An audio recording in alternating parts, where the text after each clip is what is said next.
kemampuan kita itu waktu dididik di Pusdik Pasus Batu Jajar itu sama, kemampuannya sama. Latihan menembak, latihan semu jam serangan amunisi tajam, latihan berbagai macam pelatihan-pelatihan yang kita lewati. Pada saat setelah itu selesai, kita diberangkatkan ke Timur Timur di daerah penugasan di sana, kembali ke tugas pokok kita masing-masing. Ini tidak semua orang tahu nih Mas. Ini ada burung Raja Wali. Yang namanya Raja Wali, dan kita kualifikasinya di sini pemburu. Dan tidak semua polisi tahu pemburu ini apa. Tetapi sebagian besar Brimob pasti akan bangga menggunakan bripet ini. Satu kompi Brimob yang pernah mengikuti pelatihan di Batu Jajar itu pernah dilakukan oleh satu kompi Brimob yang namanya Raja Wali 4, kompi pemburu Brimob pada saat itu. Saya ambil cuplikannya. Saya tidak paham, saya tidak mengerti mengapa saudara angkat saya menjadi warga kehormatan. Itu beliau ucapkan pada saat di podium upacara tersebut. Tetapi saya ingat dulu, waktu saya melatih pasukan Brimob yang terbaik, kita beri pendidikan latihan bersama kompi-kompi terbaik dari Angkatan Darat, Laut, dan Udara. Assalamualaikum Sobat DN. Jumpa lagi dalam Open Minded One on One di Diskursus.net. Hari ini kita hadir dalam suasana yang agak berbeda. 1 Juli kita memperingati Hari Bayangkara yang ke-79. Sebuah momen yang bukan hanya untuk mengenang tapi juga untuk kembali bertanya apa makna pengabdian seorang polisi, seorang bayangkara sejati di tengah bangsa yang terus berubah. Dan hari ini kami mengajak Anda untuk menoreh ke sebuah halaman yang hampir tertutup oleh lembar sejarah. Kita akan membicarakan pasukan pemburu Brimob yang bergabung dalam Satgas Pemburu Raja Wali 4. Unit elit yang berdiri sejajar dengan Kopassus, Marinir, Pashas di garis tempur di Timur Timur di tahun 1998. Sebelumnya, silakan Sobat DN subscribe channel Diskursus.net dan nyalakan notifikasi dan ikuti ragam berita aktual penting di Instagram kami, Diskursus Network.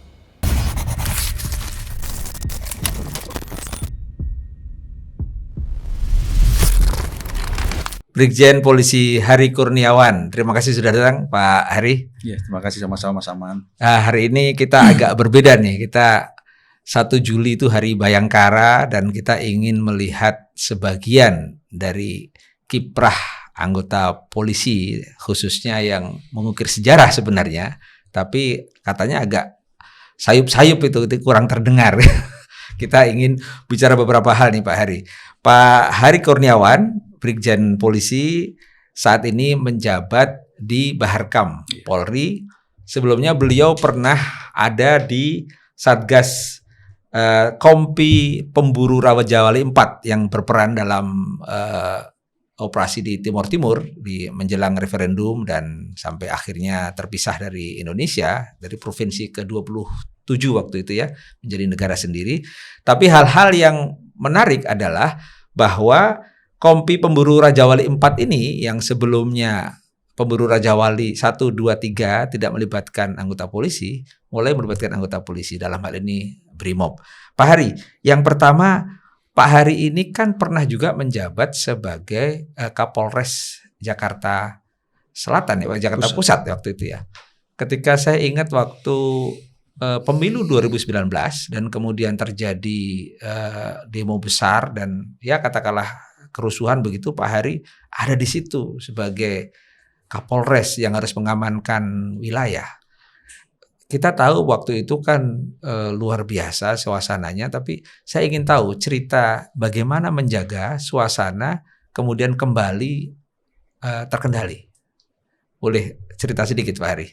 Mas Aman, perlu saya ceritakan sedikit terkait demo yang beberapa orang mengabadikannya baik di media-media sosial terjadi pada tanggal 21 dan 22 Mei 2019 yang terkenal peristiwa Bawaslu 21-22 Mei 2019. Di mana pada saat itu Mas, saya sebagai Kapolres memang diperintahkan oleh pimpinan Polri tertinggi pada saat itu, baik Kapolri dengan Pak Kapolda.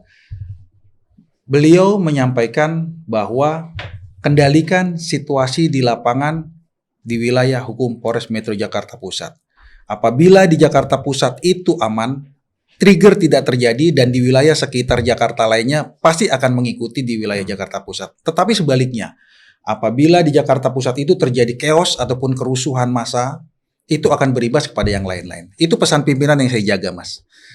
Di lapangan, konflik ataupun polarisasi itu sangat terlihat sekali di lapangan. Dua kelompok yang saling berseteru untuk melaksanakan aspirasi itu sangat terlihat. Tetapi saya punya prinsip, Mas, pada saat itu. Yang pertama, apa yang diperintahkan pimpinan saya harus lakukan.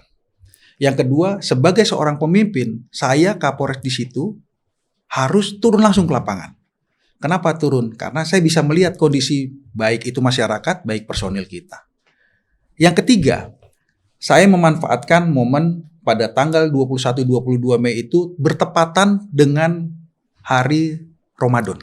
Puasa Ramadan pada saat itu, Mas. Ya. Jadi pada saat malam-malam itu kita walaupun demo unjuk rasa itu pagi, siang, malam berulang-ulang terus. Mereka berganti-gantian, kalau kita kan tidak bisa bergantian.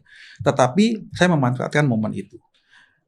Pada saat puncaknya tanggal 21 dan 22 Mei, itu sudah mulai ada letupan-letupan sedikit. Tapi saya mengkanalisasi bahwa ada massa ataupun unjuk rasa yang memang betul niatnya murni membawa aspirasi. Ada juga yang abu-abu dan yang terakhir adalah bagaimana ada juga yang memang pengen rusuh. Unjuk rasa itu ada aturan undang-undangnya dibatasi pukul 18.00. Itu pada saat itu 2019, Mas. Kalau sekarang kan lebih fleksibel. Pada saat itu saklek saja, Mas. 18.00 maghrib tutup pada saat itu. Tetapi ada diskresi kepolisian. Atas nama pimpinan menyampaikan, saya melaporkan, Pak, kalau kita selesaikan pukul 18, pada saat itu orang sedang berbuka puasa dan ada ibadah maghrib dan dilanjutkan tarweh, sholat isya dan tarweh, kita putus, ada kemungkinan trigger itu akan menjadi besar. Akhirnya atas perintah pimpinan, sudah, kalau begitu kita kasih kelonggaran, buka puasa, sholat maghrib bersama, sholat isya dan sholat tarawih. Setelah sholat tarawih selesai, tidak ada alasan lagi dong mereka untuk melanjutkan. Akhirnya kita himbau, ada tokoh masyarakat, ada Habib, mungkin salah satunya ada juga tokoh yang saat ini pada saat itu turun bersama-sama kami. Sekarang ada juga yang masih memimpin di negeri ini, ada yang dari DPR, macam-macam, Mas, tokoh agama. Akhirnya saya menghimbau, yang saya kenal, saya coba menghimbau dengan persuasif untuk membubarkan. Sebagian bubar, tetapi di malam hari itu kan muncul massa yang lain. Iya. Gimana itu mengatasi itu situasinya? Itu, makanya, Mas, prosesnya, Mas Aman. Jadi pada saat setelah sholat tarawih itu kita himbau, semua aspirasi dan apa yang dimintakan oleh para pengunjuk rasa sudah kita fasilitasi. Kalian mau nunggu apa lagi? Ada yang ngerti, mereka sebagian besar dihimbau oleh pemimpin tokohnya yang membawa massa itu, banyak yang pulang. Tetapi di tengah-tengah itu ada kelompok massa yang lain, memang dia sudah niat ingin mengajak rusuh. Mengajak massa-massa yang cair ini untuk bergabung, untuk bersama-sama mengadakan kerusuhan. Nah, terjadilah lemparan, gas air mata, lempar batu, lempar konblok, wah, macam-macam sampai petasan. Dan akhirnya yaitu yang memang terjadi dan disampaikan, kita tidak melaksanakan tindakan apapun kecuali himbauan. Saya selaku pemimpin di Polres Jakarta Pusat pada saat itu selalu menghimbau tidak boleh melakukan tindakan tegas. Itu pasukan-pasukan semua di bawah koordinasi Pak Heri waktu itu ya? Itu PHH segala macam ya? Kami ada 40.000 yang seluruh Brimob Nusantara, Brimob se-Indonesia, Sabara se-Indonesia, namanya Sabara se-Indonesia, ditambah dari pasukan TNI di bawah kendali Dandim pada saat itu, di BKO-kan kepada kami untuk melakukan pengamanan bersama-sama. Sobat DN, Pak Hari Kurniawan ini juga adalah seorang Brimob. Jadi beliau pernah di Kompi Pemburu Raja Wali 4, waktu itu Satgas Darat di Timur Timur tahun 1998, dan Pak Hari ini menulis buku menarik ini, Brimob Penjaga Negeri. Ya, mungkin Pak Hari bisa ceritakan tuh. Jadi waktu tahun 98 ketika setelah reformasi kemudian ada referendum Timur Timur, itu gimana ceritanya kemudian Brimob bagian dari polisi masuk ke dalam Kompi Pemburu Raja Wali yang sebelumnya tidak ada polisi di situ. Iya, Mas Aman, dalam penulisan buku ini saya banyak disupport oleh senior dan pimpinan saya di Polri, Bapak Kapolri, Bapak Jenderal Dr. Andes Listio Sigit Prabowo MSI, beliau memberikan apresiasi positif dan menuliskan kata pengantar dan sambutan di dalam buku tersebut, yang kata-katanya dalam buku tersebut yaitu mengapresiasi. Yang kedua, ini bentuk sinergisitas antara TNI Polri yang nyata yang sudah dibuat pada tahun 98 pada saat kami bertugas bersama-sama. Beliau menyampaikan itu, mengapresiasi, dan Bapak Dankor Brimob juga menuliskan di dalam buku tersebut, Mas. Di mana dalam buku tersebut Bapak Dankor Brimob pada saat di dalam tulisan itu beliau menyampaikan, nanti kita akan bukukan lagi dan kita masukkan dalam museum sejarahnya Brimob, Mas. Pak Imam ya? Pak Imam, Komjen Imam Widodo. Beliau menyampaikan itu, termasuk juga Pak Wakapolri juga menulis dan memberikan apresiasi kepada kami sebagai penulis dalam buku tersebut, bahwa yang pertama, kenapa saya ingin menulis cerita sejarah tentang Brimob Penjaga Negeri Kompi Pemburu Raja Wali IV. Yang pertama, Mas, saya ingin menceritakan bahwa bangsa yang besar itu yang tidak melupakan sejarah masa lalunya. Dari itu berawal, saya berpikir Brimob Kompi Pemburu, jadi dari puluhan ribu anggota Polri dan ribuan anggota Brimob, Mas, yang mengikuti latihan Kompi Pemburu Raja Wali IV itu hanya kami beserta 128 personil. Yang 128 orang personil, yang diantaranya ada 13 personil itu yang sudah mendahului, baik itu dalam penugasan maupun karena sakit, Mas. Salah satu dedikasi buku ini saya dedikasikan kepada mereka yang mendahului dan keluarga mereka. Dalam operasi-operasi di wilayah operasi ya? Iya, ada beberapa yang di daerah operasi Aceh, di Kalimantan, mereka meninggal dalam ini, dan ada juga yang meninggal karena sakit, Mas. Nah, ketika mulai penugasan sebagai bagian dari Kompi Pemburu Raja Wali IV, itu penugasan pertama langsung ke Timur atau di tempat lain dulu sebelumnya? Iya. Tahun 1998, di mana TNI Polri itu masih menjadi satu di ABRI ya, Mas ya. Pada saat itu kami di Brimob itu ada yang mempunyai kualifikasi ataupun kemampuan di pelopor. Ada yang mempunyai kualifikasi di Gegana dan kualifikasi di lembaga pendidikan, di Pusdik, namanya Pusdik Brimob. Pada tahun 98, seingat saya bulan Januari itu, ada surat telegram dari Panglima TNI, Panglima ABRI pada saat itu, memerintahkan kepada Pak Kapolri bahwa agar mempersiapkan satu kompi Brimob untuk dilatihkan bersama 3 matra, pasukan terbaik TNI, baik darat, laut, udara, di mana di dalamnya ada Kopassus, ada Marinir dan Kopasgat ataupun Paskas kalau sekarang Paskas, pada Angkatan Udara. Iya, Angkatan Udara.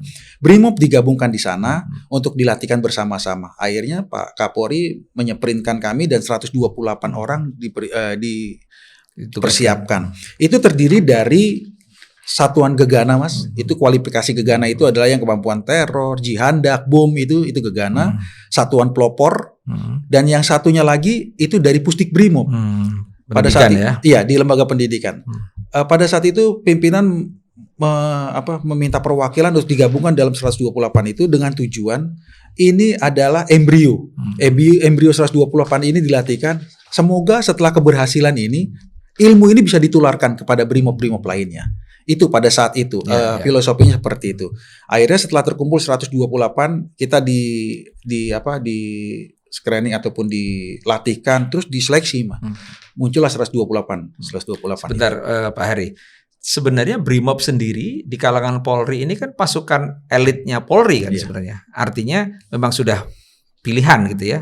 Kemudian apa yang membedakan kemudian ketika ada perintah untuk menggabungkan dalam Kompi Pemburu Raja Wali ini menjadi sesuatu yang berbeda ya. Padahal ini sama-sama elit juga kan dibandingkan dengan Kopassus, Marinir atau Kopaschas gitu ya.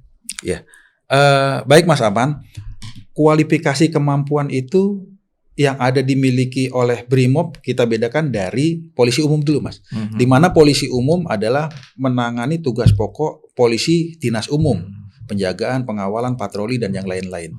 Meningkat kepada Brimob. Brimob yang membedakan adalah di dalam tugas pokoknya, di mana Brimob itu menangani tugas pokok Polri dengan intensitas yang berskala tinggi, baik itu ancaman teroris, ancaman bom, ancaman misalnya ada kerusuhan, yang lain tingkatnya sudah eskalasinya membutuhkan tindakan tegas, itu Brimob. Terus Brimob pada saat itu karena dia mempunyai kualifikasi berintensitas tinggi dibandingkan dengan polisi umum, Pak Kapolri memerintahkan pada tahun 98 itu Brimob lah yang setara pelatihannya ataupun pendidikannya menyerupai dari TNI. Bisa menggunakan bahan peledak, bisa seperti menyandra ataupun di tempat-tempat daerah konflik, ataupun menggunakan fasilitas-fasilitas yang membahayakan, Brimob lah turun di situ. Itu pula mengapa kemudian Brimob atau polisi dalam hal ini diambil dari Brimob masuk ke kompi pemburu Raja Wali IV itu ya. Karena ikatan kompi yang melekat hampir mirip dengan militer itu adalah Brimob. Nah, penugasan di Timur Timur pada waktu itu sebelum kemudian pisah menjadi Timor Leste, apa yang istilahnya itu sebagai pengalaman yang luar biasa ya sebagai polisi, tapi kemudian terjun di medan tempur kan itu sebenarnya kan kalau boleh dibilang begitu kan. Iya. Apa Pak Heri yang sebenarnya kebanggaan kami itu yang pertama pada saat 128 personil Brimob yang Brimob Polri itu ditunjuk untuk berangkat mengikuti pelatihan kompi pemburu Raja Wali IV yang pelatihannya itu dilaksanakan di Pusdik Kopassus di Batu Jajar, Pusdik Kopassus. Di sana kami berangkat pelatihan sekitar bulan April, Mei, Juni pelatihan di sana itu bergabung dengan rekan-rekan kami yang dari Matra TNI, baik itu TNI Darat, itu Kopassus dan batalion di kewilayahan pada saat itu. Ada marinir, ada denjakanya mereka, dan ada angkatan udaranya Paskas. Kita latihan dengan dinamika yang luar biasa. Bergabung. Kita latihan bergabung, dan pada saat itu kita gabung, kita tidak menggunakan pangkat.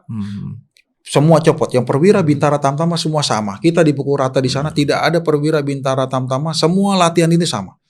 Nah, di sanalah kita mulai bergabung dan merasakan bahwa TNI Polri itu semakin nyata sekali. Selesai pelatihan, ini ada yang unik juga. Pada tahun 98, sebelum kami harusnya bulan Juli itu diberangkatkan ke Timur Leste pada saat ini, di tengah hiruk pikuk demokrasi pada tahun 98 itu, itu ada ribut kerusuhan reformasi bulan Mei 1998. Jadi itu proses itu dipersiapkan sebelum reformasi itu ya? Iya, bulan Januari, bulan Februari, Maret. Iya, karena kan perusuhannya Mei ya. Iya, Mei. Januari itu kompi Raja Wali Pemburu 4 sudah. Iya, kita sudah latihan di Kelapa II di internal kita sebelum berangkat. Dan bulan Mei itu pas pada saat kerusuhan kita sedang latihan.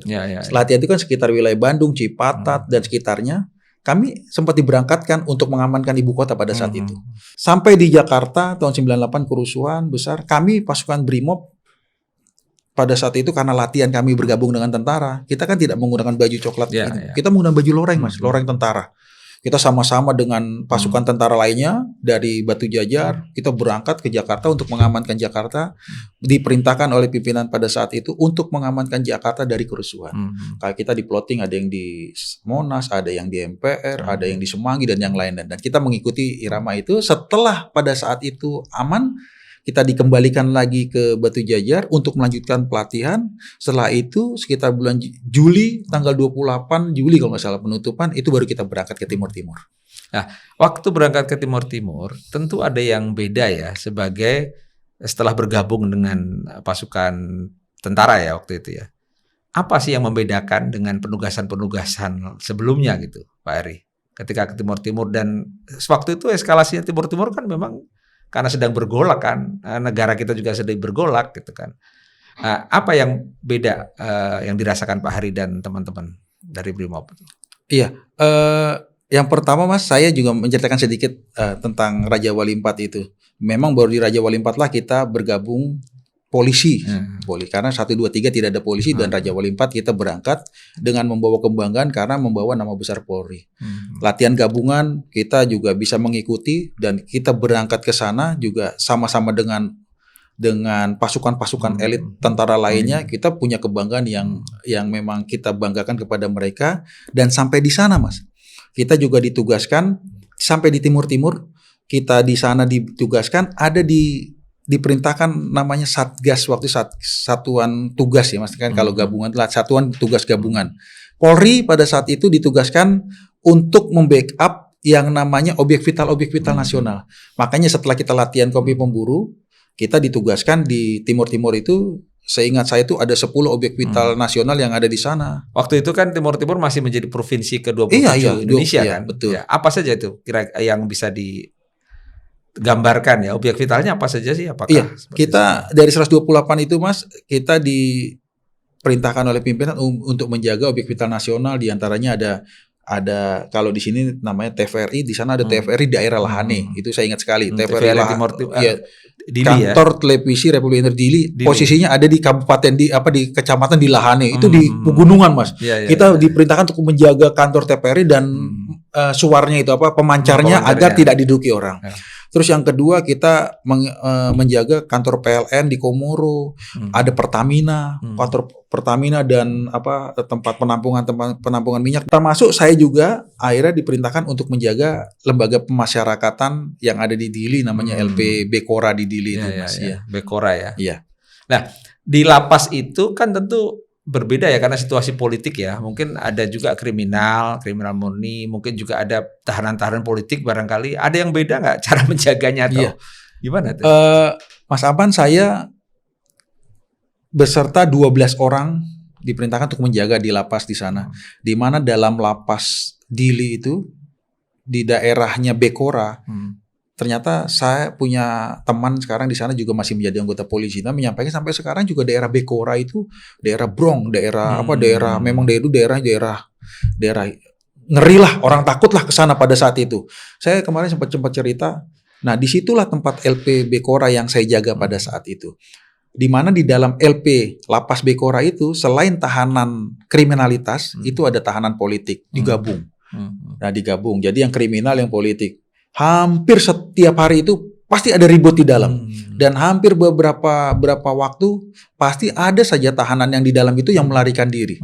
Karena memang kesulitan kami yang pertama, kita belum menguasai sepenuhnya bahasa Tetum namanya itu, bahasa Timur Timur, bahasa Tetum. Yang kedua, karakter masyarakatnya dan yang lain-lain, dan bagaimana di dalam juga ada pergolakan, sehingga menguasai di dalam internal lapas itu sangat sulit.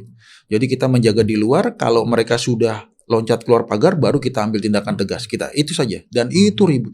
Puncaknya beberapa kali keributan di dalam yang memang dalam tanda kutip itu disengaja oleh mereka. Pada saat mereka ribut antara tahanan politik ribut, banyak kerusuhan, kabur mereka. Lah yang kabur ini ada yang tahanan politik juga?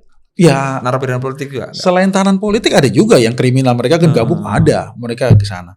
Puncaknya Mas, terjadi kerusuhan besar pada saat itu, dan mereka itu sempat menguasai sipir-sipir di lapasnya itu tidak bisa menguasai, dan kita butuh waktu untuk mengambil alih dan mengkanalisasi mana yang tahanan kriminal dan mana yang tahanan politik. Tahanan yang pure politik murni pada saat itu digabung, akhirnya kita kumpulkan, kita pisahkan atas perintah Kapolda pada saat itu, segera dipisahkan dan dikeluarkan dari tahanan lapas dan diserahkan di tempat namanya Lapas Balide. Lapas Balide itu kalau dulu terkenal itu kalau di Jakarta Pom Guntur. Guntur. Pom Guntur. Kalau di sana namanya Lapas Balide, itu lapasnya militer pada saat itu. Sebentar, kan kita ingat juga ya pada waktu itu karena Indonesia juga sedang bergolak, katakanlah begitu. Tahanan politik ini kan sebenarnya dalam tanda kutip itu para aktivis politik Timur Timur waktu itu kan. Pada saat itu ya. Katakanlah yang sekarang ada yang jadi presiden Timor Leste sekarang ya. Waktu itu kan tahanan politik ya, kayak siapa Pak Sanana Gusmo dan lain-lain ya. Pak Heri ingat gak, atau mungkin ini pada waktu itu kan sebagian tahanan politik di sana kan dipindahkan ke Jakarta juga ya. Ada peristiwa itu, ingat gak? Awalnya memang tahanan politik itu digabungkan semua di Lapas Bekora itu. Hampir tiap hari ada keributan, kerusuhan kecil yang diprovokasi dengan tahanan politik, karena kan memang berbeda intinya, masih berbeda awal permasalahannya. Sehingga tahanan politik itu dipisahkan. Setelah tahanan politik itu dipisahkan, seingat saya kita memindahkan dari Lapas Bekora itu ke lapas militer pada saat itu, lapas di Balide, di salah satu wilayah di Timur pada saat di Dili, kita pisahkan. Setelah itu dipisahkan, dan itu murni tahanan militer, tahanan politik dipisahkan dan hanya tahanan kriminal. Itu setelah itu kondusif sekali. Kondusif sekali. yang tahanan politik kita pindahkan dan secara tanda kutip, waduh kita selesai nih tugasnya untuk mengamankan dari rongrongan tiap hari, Mas. Nah, ada hal lain yang menarik tuh ya di Timur Timur tuh waktu itu, terutama sebelum dan setelah referendum ya, itu kan ada pasukan dari luar ya, UNIMED yang pasukan UNIMED, PBB ya. lah ya, Iya, iya. pasukan PBB yang ditempatkan untuk Iya. pengamanan di Timor Leste. Ada hal yang berbeda nggak ketika kehadiran UNIMED di sana, sementara ada mereka kan pasukan dari luar negeri ya, yang kemudian pasukan dari TNI Polri dalam hal ini katakanlah spesifik mengenai Kompi Pemburu Raja Wali 4 ini, ada cerita yang luar biasa yang bisa kita dapat tuh ketika mengawal UNIMED waktu itu atau memfasilitasi atau apa? Iya, awal kami datang di sana memang belum riak cerita tentang UNAMED PBB itu sudah ada, tapi mungkin masih perwakilan, Mas. Seiring berjalannya waktu, di mana pada saat itu setahu saya di awal datang tidak terlalu ramai, terus datanglah kebijakan politik negara pada saat itu bahwa ada perintah untuk referendum yang merdeka sendiri atau ikut otonomi khusus. Sudah mulai itu. Gejolak politik tinggi, dan UNAMED namanya bukan UNIMED ya. UNAMED ya, perwakilan PBB dan polisi-polisi pada saat kita gabung juga, Mas, di dalamnya. Baik dari TNI, dari polisi, kami pun akhirnya bergabung perwakilan dari Kompi Pemburu yang dari Polri untuk bergabung untuk mengawal misi mereka, misi UNAMED bersama-sama untuk mengamankan jalannya jajak pendapat pada saat itu, pada saat tahun 99 itu, Mas. Nah, mereka dari negara-negara mana kalau sempat mengenal? Ya, setahu saya ada juga yang dari Australia banyak, Mas. Australia banyak pada saat itu, terus dari negara-negara Eropa, dari Afrika juga ada. Saya tidak ingat nyebutkan negara mananya. Karena pada saat itu juga banyak negara-negara asing yang datang bergabung dalam misi PBB itu, UNAMED itu. Nah, dalam situasi itu kan situasi memang rawan ya karena sedang bergolak di Jakarta sendiri sedang bergolak, kemudian ada milisi-milisi yang ada di Timur Timur waktu itu kan. Sempat misalnya di antara kerusuhan, gejolak-gejolak itu hadir juga Komnas HAM kan ke sana ya untuk melakukan investigasi ya. Kan tentu bagian dari pengamanan Komnas HAM juga para anggota Komnas HAM ya. Sementara mereka tetap harus melaksanakan tugasnya, melakukan investigasi, sementara ada milisi-milisi yang mungkin tidak sepenuhnya dalam kendali pasukan TNI Polri waktu itu di sana ya.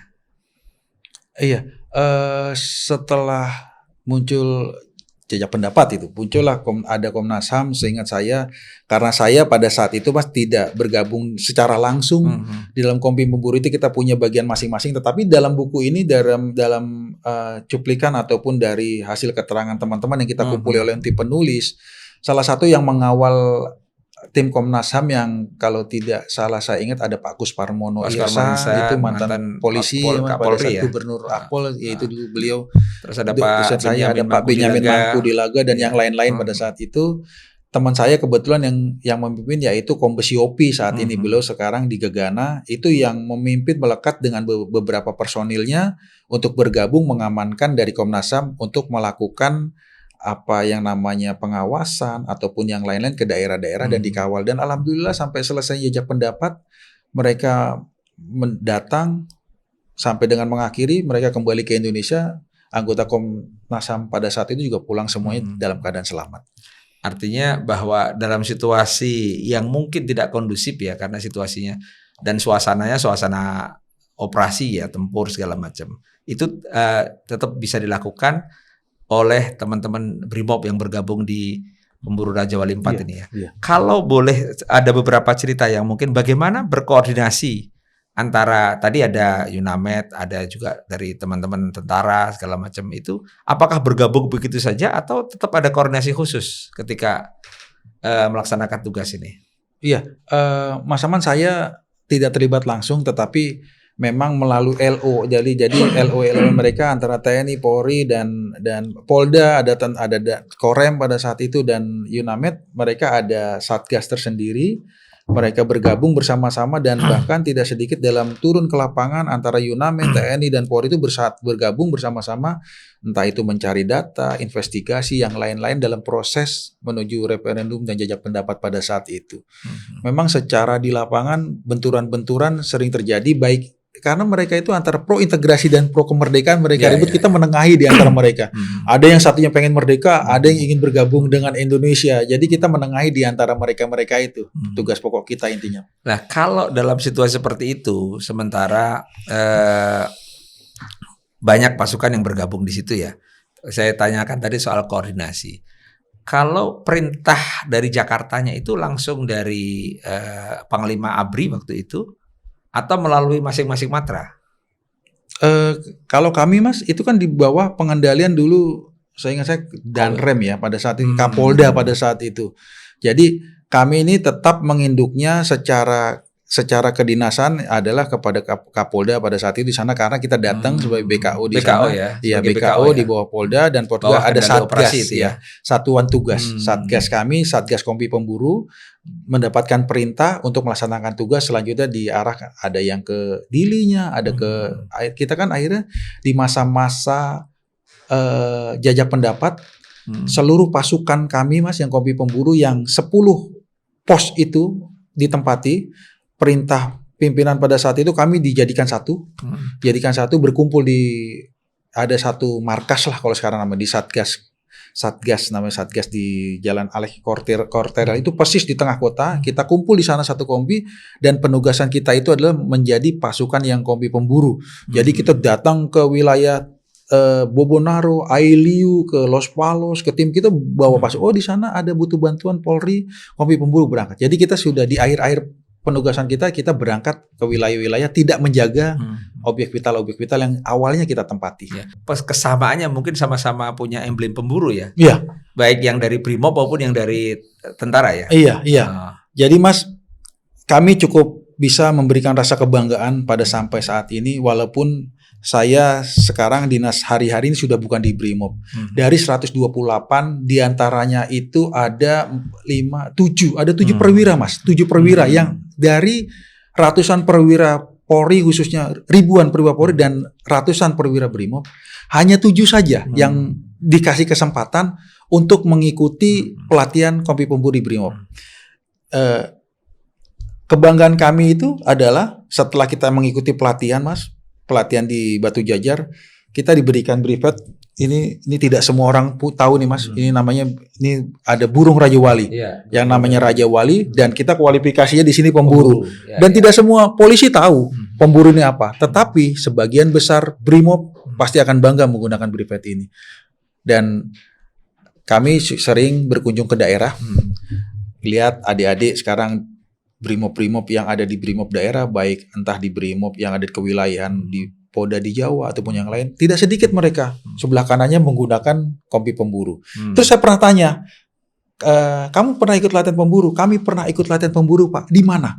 Di Sukabumi. Oh iya. Saya berpikir bahwa memang apa yang disampaikan, Mas, saya ingin sedikit cerita. Setelah berapa puluh tahun kami tidak pernah berkumpul, ajang kemarin bulan puasa Ramadan dan kemarin Mas sekitar 2 bulan yang lalu kita habis reunian. Kita kumpul dengan seluruh anggota Kompi Pemburu yang sekarang Kompi Pemburu itu sebagian besar masih ada di Kelapa II dan di Bogor di Kedung Halang, tapi tidak sedikit juga Mas, sudah ada yang di kewilayahan. Kemarin datang dari Sumatera Barat, dari Jawa Tengah, dari Aceh, ada yang datang. Karena mereka ada juga yang sudah menjadi polisi umum yang tadi saya sampaikan, ada yang jadi Babin Kamtibmas, ada yang di Lalu Lintas.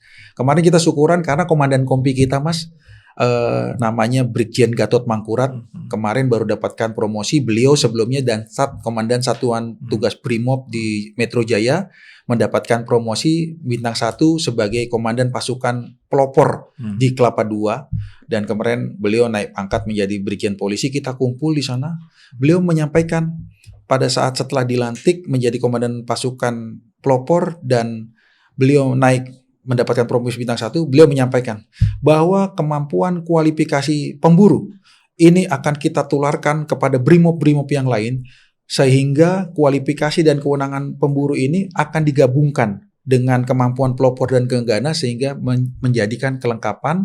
Dan ini sudah dibuktikan Mas, bahwa salah satu personil kami itu yang dulu asli dari Kompi Pemburu di Batu Jajar, sekarang jarang sekali turun ke kota Mas, dalam tanda kutip, bahwa sekarang dia bersemedi atau bertapa di wilayah Gunung Halimun yang ada di Sukabumi, menjagai tempat latihan BRIMOB yaitu yang ada di Gunung Halimun di Sukabumi. Itu kalau dilihat dari angka tahunnya sejak ada pemburu Raja Wali 1, 2, 3, 4 mulai BRIMOB masuk ya. Itu kan udah hampir 30 tahun ya, 20 tahun ya. Tentu sudah banyak yang. Nah, tapi kalau kita lihat kembali ya ketika penugasan di Timur Timur itu kan ada sesuatu yang mungkin berbeda dengan situasi setelah itu, karena kita tahu kemudian Timur Timur kan mengalami referendum, kemudian lepas dari NKRI dan seterusnya.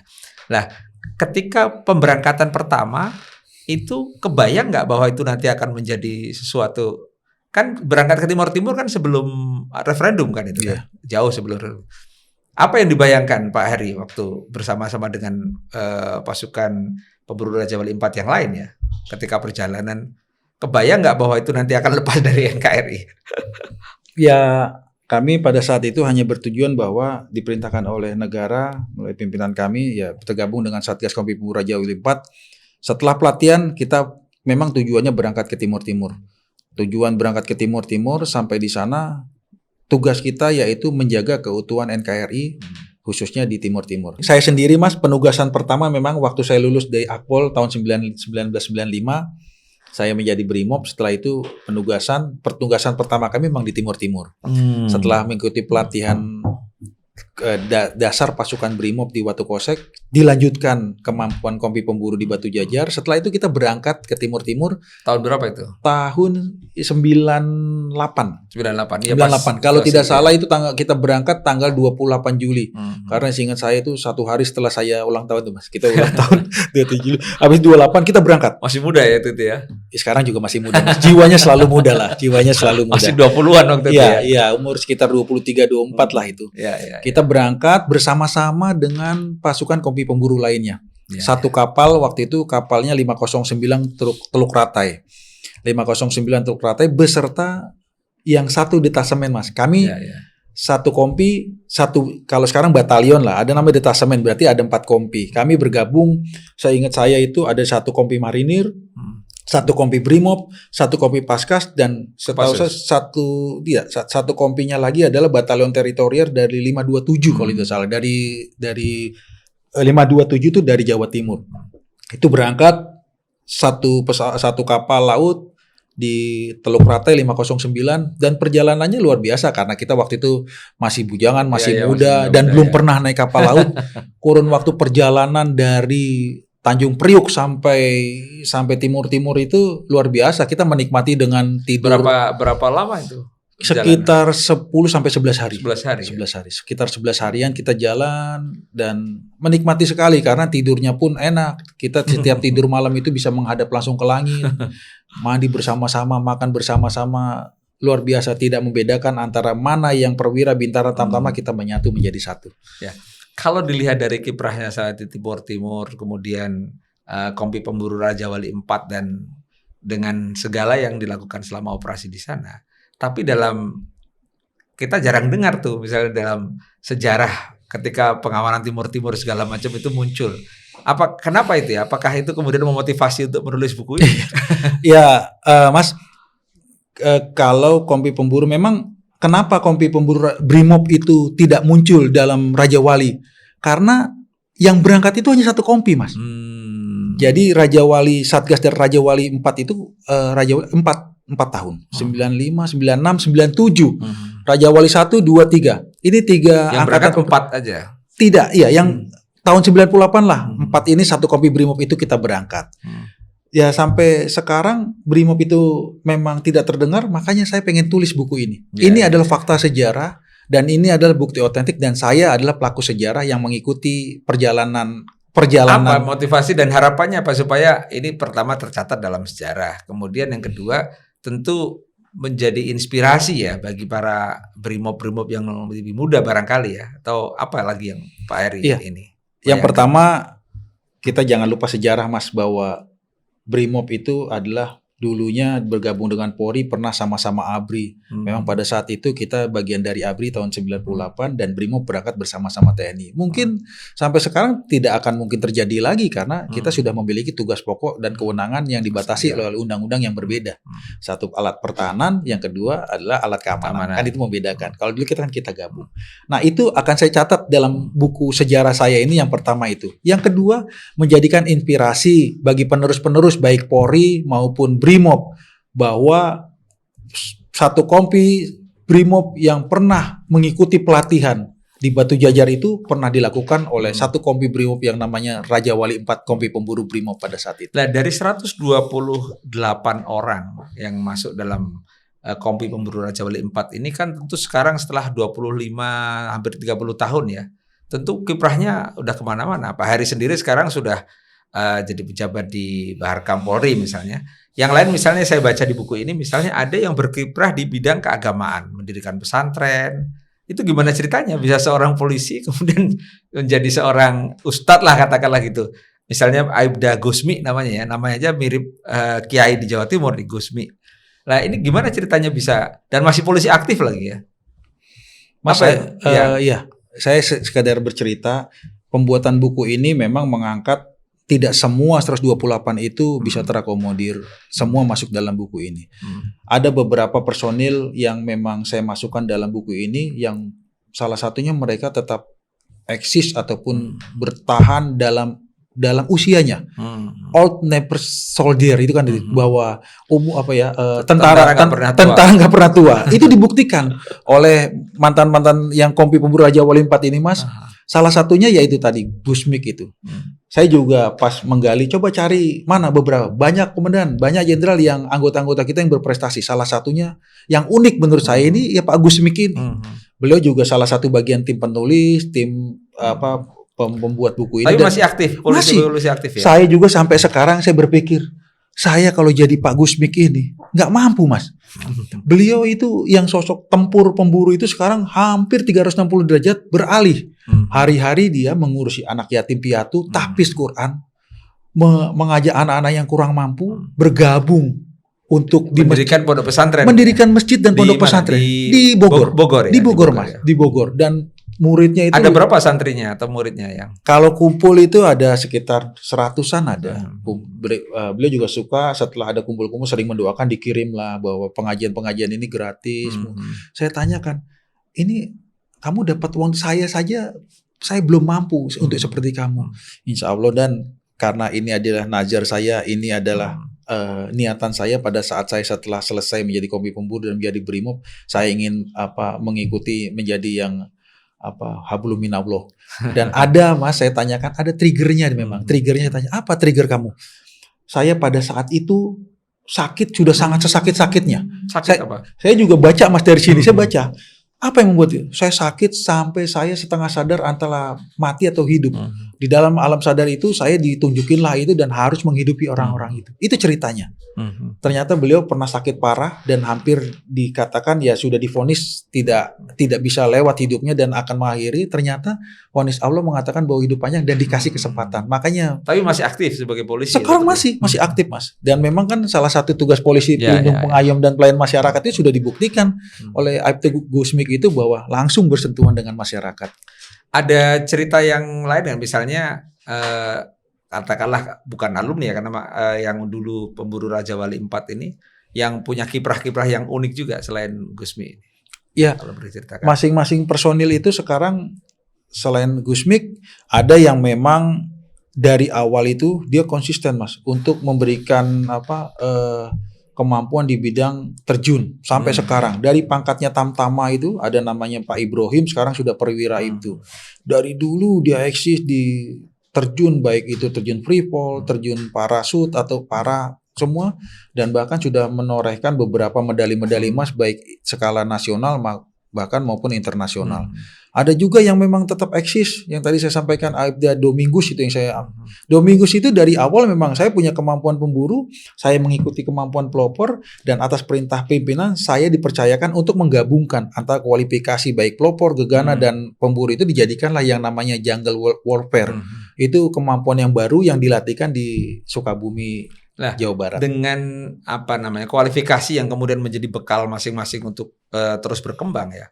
Apa nggak ada harapan dari Pak Heri ya, misalnya apakah kompi pemburu semacam kompi pemburu ini dibentuk lagi di Polri atau seperti apa? Ada harapan itu nggak? Atau Ya. yang bisa dibayangkan seperti apa? Kami Mas secara batin memang saya berangkat itu kan dulu sebagai bukan pucuk pimpinan Mas. Saya Ya, berangkat sebagai danton, tapi namanya kalau di kompi pemburu dantim. Jadi danton itu sekitar 30 orang tapi dantim. Itu ada namanya Danki yang tadi saya sampaikan namanya Brigjen Gatot. Kami tetap sampai sekarang walaupun beliau sudah pangkat bintang 1 itu namanya tetap Danki, Danki pemburu. Kami manggilnya Danki. Beliau menyampaikan kepada personil, biarkan kompi pemburu itu tidak hanya secara fisik tapi secara batin kita tularkan kepada personil-personil Brimob. Apalah arti sebuah struktur Mas, misal dan apa komandan Brimob tapi tidak melekat. Tapi yang ada di sanubari hati para personil Brimob khususnya Mas. Saya sangat bangga apa yang tadi saya sampaikan di depan bahwa walaupun Brimob-Brimob yang ada di kewilayahan itu semuanya tidak dilatihkan pure murni di Pusdik Pasus Batu Jajar pada saat itu, sudah ada digabungkan dengan kemampuan-kemampuan Brimob dan dilatihkan di Halimun dengan kemampuan Brimob dan digabungkan dengan kompi pemburu, mereka di wilayah pakai semua Mas. Dengan kebanggaan, saya lulusan pemburu, saya pemburu. Itu kebanggaan buat kami. Berarti secara batin, secara kemampuan bahwa mereka mengakui secara tanda kutip bahwa kemampuan pelopor dan pemburu itu adalah kemampuan yang sangat memang diperlukan di Brimob. Jadi berdasarkan pengalaman, juga cerita dan kisah yang tadi bahwa kualifikasi ini luar biasa sebenarnya di kepolisian ya, khususnya para anggota Brimob yang masuk dalam pemburu Raja Wali 4 ini. Kalau sebagai penutup ya, mungkin ada harapan apakah ini bukan hanya bentuk pengakuan, tapi setelah Pak Heri menulis dalam bentuk buku, mungkin ada semacam ya tertoreh dalam sejarah mungkin kepolisian atau sejarah dalam, karena peran yang tidak sedikit kan, itu bayangannya seperti apa yang bisa diberikan oleh pimpinan atau negara dalam hal ini? Iya, kalau harapan dari teman-teman dari kompi pemburu Mas, mereka tidak berharap banyak bahwa suatu kebanggaan bahwa mereka sudah diakui oleh pimpinan. Dengan buku ini ditandatangani oleh pimpinan kami, Pak Kapolri pun itu suatu sudah kebanggaan, dan buku ini sudah dibagikan, mereka sangat bangga sekali Mas.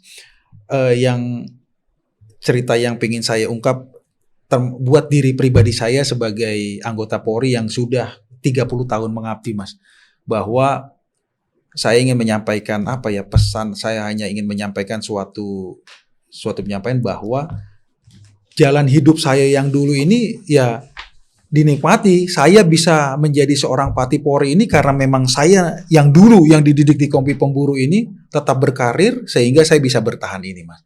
Tadi yang saya ceritakan di Mas Aman di awal bahwa saya pernah melewati masa-masa dalam tanda kutip kritis di tahun 2019.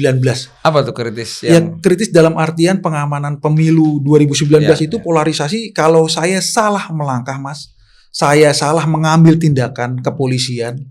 Karena pada saat itu sudah sah Mas dalam tanda kutip, polisi bisa melakukan tindakan tegas kok. Dengan menembakkan gas air mata sudah tindakan tegas, bisa melumpuhkan dan bahkan karena mereka sudah menyerang. Tapi itu tidak kami lakukan. Nah, saya berdasarkan apa? Pengalaman tahun 98. Saya 98 adalah pelaku sejarah Mas. Pelaku sejarah kerusuhan tahun 98, reformasi 98 itu, saya Brimob turun langsung. Baik di Semanggi, di DPR, saya pada saat itu. Kejadian itu berulang tahun 2019. Pada saat 2019 saya sebagai Kapolres, sebagai pengambil kebijakan di tingkat Polres Jakarta Pusat, di wilayah hukum Jakarta Pusat, tahun 98 saya pelaku lapangan. Disitulah trigger saya. Pada saat saya mengikuti kompi pemburu itulah yang membuat mental saya terlatih. Pada saat saya mengikuti kompi pemburu pada saat itulah secara fisik, secara kepemimpinan saya teruji. Sehingga pada tahun 2019 saya sebagai Kapolres Metro Jakarta Pusat terjadi kerusuhan pasca Pilpres.